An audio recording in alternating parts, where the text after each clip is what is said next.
special guest. His name is Reilly. Hi, Reilly. Thank you for being in the show. How you been? Doing? Been all right. Been all right.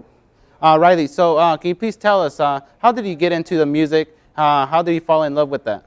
Well, I grew up around music all the time. My dad was a musician. My uncles are both musicians. My aunt is a musician. So I just grew up in a musical household. My dad would always put on like Pink Floyd records and the Eagles all the time. So I grew up in a musical household, and it's been awesome. Ever since I was a little kid, I always wanted to play something. Wow. So your parents do this for a living?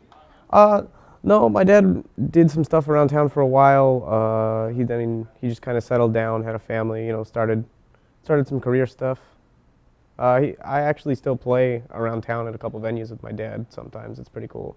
And what kind of like music do you guys play? I play a lot of different kinds of music. My dad's kind of old school. He likes like old school rock and roll. He likes the Eagles. He likes Pink Floyd. My dad's actually a big fan of like Godsmack and Alice in Chains. So wow. Yeah. And for you, do you have any inspirations? I think a big inspiration for me was my dad just playing music all the time and always supporting me when when I wanted to try out a new instrument. My dad would support me all the way. My mom would too. So just having a supportive family was the main reason I got into music. And then old bands like Pink Floyd, the Eagles, stuff that was just on all the time around the house. So I'm guessing your family really loves it that you're going into the same field as they once did when they were younger. Yeah, they love to see me play. It's awesome to have that kind of support. It's not always easy, especially when you don't have support. But my dad has always supported me. My mom has too. My mom's putting me through college while I'm figuring everything out and going through music. So having a supportive family is awesome. And this is something you want to do? Do you see yourself doing this in the future? I hope to. Cool. And I'm guessing that your dad is really good at playing his instruments and you're the disciple. Have you got to his level or surpassed him? My dad would definitely say that I've surpassed the master, but I don't know, my dad can still play. Even after not picking up a guitar for like more than 6 months, I can just be like, hey Dad, let's learn this song, and he'll learn the song in like an hour. And learning songs, how is it hard for you to learn a song? Do you just listen to it, or do you have to read the notes? I don't know how to read music. I knew at some point because I played trumpet in like middle school. I think I started playing trumpet in middle school or at the end of elementary school, and I kind of learned to read music, but after a while I just would listen to what other people were playing and just played what they played because it was easier for me. Then I stopped reading music, and since then I haven't really read music. I just listen, play by ear. Just by ear? Yeah. Yeah, and that seems to be working for you? Yeah, it's a lot easier for me. I'm really, really slow at reading music, so I can't do that if I want to play along. Were you in the band? And well, you went to Hill Ridge High School with me, right? Yeah. Were you in the band? Yeah, I was in a couple bands. I probably went through, probably 15 bands throughout that time. The one band that kind of stuck for a couple of years was a project called Associated Acts with another guy at the high school, Giovanni Vermont. I don't know if you know him. But yeah, he played drums for me for a number of years, and we disbanded somewhere around like 2011 or 2012. We were kind of just going our separate ways, and we're actually going to be bringing that project back pretty soon here, so that's pretty cool. Oh, that's cool. So that's very fun, like reuniting with your old pals. Yeah. And coming up with new music. Yeah, we've been in another band together called Samsara, and being in that band for a little over a year has just kind of been it's rekindled that old flame, and now we want to bring back the old band. So do you guys mutually come up with the names? Associated Acts was kind of just my idea. I was reading a Wikipedia page, and I saw Associated Acts, and I was reading a person who had like a bunch of bands. There's probably 16 or 17 different names that person had worked with or was working with, and I just thought Associated Acts would make a really cool band name. Oh, that's very cool. And right now, what bands do you play for? I play in a band called Tiny Robots, Samsara, and another one called Glass Dimensions. And so that you're working with different people, different talent? Yeah, it's awesome. I have like musical ADD. I can't stick with one band for too long. I get bored. And, I never get bored with Tiny Robots though. That's been the funnest, greatest time I've ever had with a band. Tiny Robots. Can you please tell me about them? Yeah, we started probably a little over 2 years ago now. At the end of 2011, I had recently left a band called Through the Wake. I was starting college and schedules weren't working out, so I left that band. And shortly after that, my drummer, Angel, invited me to a band he was starting called Tiny Robots. And we didn't do anything for like 6 months. We just kind of jammed and played around, and we didn't really start writing music till probably 6 or 7 months into it. And from there, it's just been almost writing a song every practice. It's been pretty cool. And do you guys like switch turns on the spotlight, like who sings and who plays the drum, or? We actually were doing that for a while in the beginning. We'd kind of switch around. I actually used to play drums on one of the songs. My drummer used to play guitar. We switch around a little bit, but mostly we stay the same. I usually play guitar and sing. My other guitarist, Gabriel, also does backup vocals for me. We switch off sometimes. Yeah, it's really an interesting dynamic. We started as a 3-piece with no bass, and we got a bass player sometime last year, probably at the beginning or the middle of last year.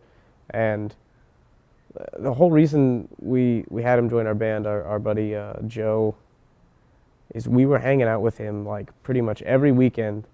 You know, we'd hang out after a show, or we'd just meet up to hang out. We'd play video games like all night, and none of us would get mad at each other. And so we just decided, you know what? This guy's a really good guitarist, and he's a really good bass player. Let's just have him play bass for us. And we already know we're not going to get mad at him. So you guys collab, and you guys work hard all the time? Yeah. It's writing has definitely become more of a collaborative effort. At first, it was kind of more of an individual thing. We were still trying to feel out exactly what we wanted to sound like, or we're still feeling each other out. Yeah, it sounds weird that way, but playing music with someone is kind of like a relationship, because everything's kind of weird and awkward at first, and you're not really sure exactly how to go about things. And where it's going. Yeah, and then you start jamming together, things start coming together, and it just becomes natural. And now when someone will just come to practice with, oh, I wrote this little thing, it's only a couple seconds long, and we'll be like, oh, yeah, I have this other thing, and I think that could go along with that. Or maybe if we changed keys, and now practice is just a huge collaborative effort, and I think the music's much better that way when everyone contributes. And do you guys, I've seen a couple artists, they're hip-hop artists, but like now since they're growing, they're adding like the band to it as well. Do you guys work with DJs? Because that's what I saw. I saw the band playing with the DJ. No, we've never really done that. We always have a relatively simple setup, but I mean, we're probably open to it. We'll try it. Like pushing your limits? Yeah, we like to try new stuff. We started kind of as like an indie rock band, like soft, pretty kind of stuff. And in the beginning of our writing process, one of our songs was like a really like rock and roll, hard rock kind of song. And I mean, we don't even know why we started that song. And we played it a couple times, and we were just like, this sounds like a different band. It's weird. We did at first, but after a while, it just became weird. It was distracting from the set, because the rest of our songs sounded nothing like it. So it was too weird of a dynamic for us. So we don't play it anymore. We have a longer set list. We don't really have time for it. So tell us about, like, does every song sound the same? No, actually, we have a pretty good variety. I mean, I guess we have sort of a formula. We like to change time signatures a lot. We mostly stay around the same tempo, same time signature. We don't do anything too crazy, but sometimes we just like to switch it up. You know, we'll switch from like 4/4 to 3.5, or we'll switch from like 7 to 6, back to 7. You know, do some 4.5. You know, just fun. Just put patterns together and like take out little pieces and add little pieces and.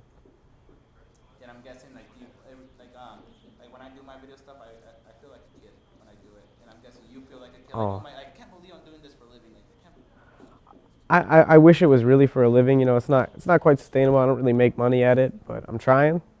And every show I play, whether I'm paid or not, and You're happy with it, right? It's always the same feeling. You know, just playing for people it's awesome.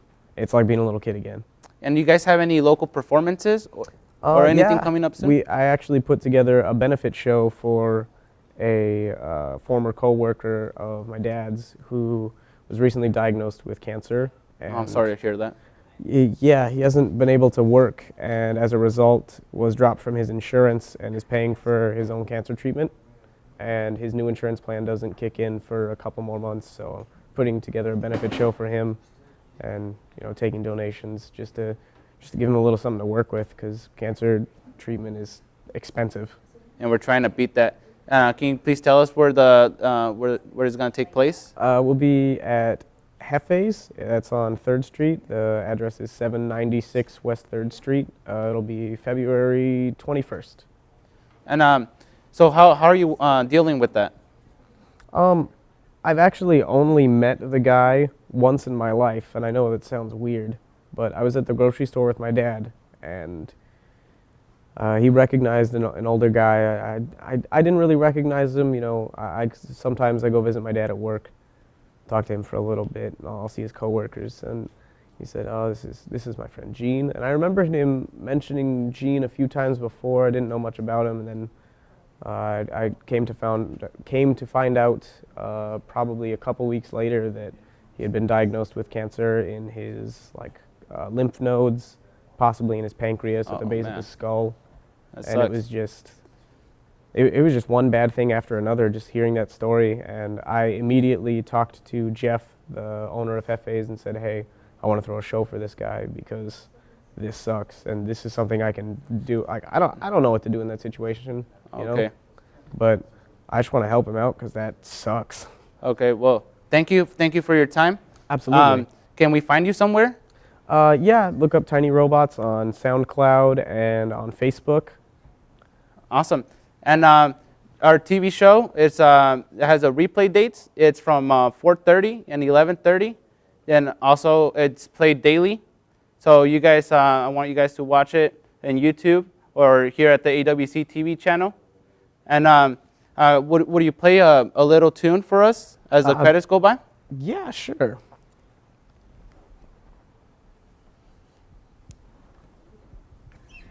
So can you please tell us what kind of things are you gonna be playing? All right, now I'm just kind of strumming.